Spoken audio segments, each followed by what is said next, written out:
Trump just said he'll have fun at school shooting site. Gavin Newsom's response is spot on.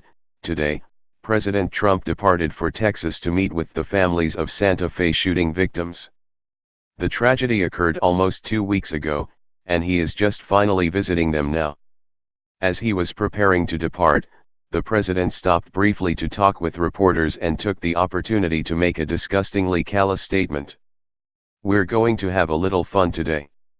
Thank you very much," Trump said, as if there could possibly be anything fun about consoling mourning families. Like any right-minded person who heard these comments, California gubernatorial candidate Gavin Newsom was shocked and appalled. He immediately took to Twitter and issued a blistering response. "Fun," his tweet begins.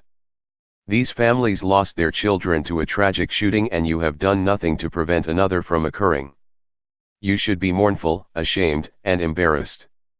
These families deserve better," he concluded, before linking to the original tweet with the president delivering these horrid remarks, which you can see below. The mass shooting in Santa Fe, Texas, was just the latest in a string that Trump has overseen as president.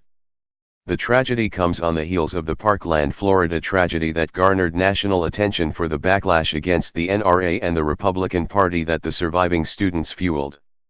Despite spending most weekends at Mar-a-Lago in nearby West Palm Beach, Florida, President Trump never made an official visit to the Parkland school because he fears showing up anywhere he might not be greeted the way his minions at his ludicrous rallies do.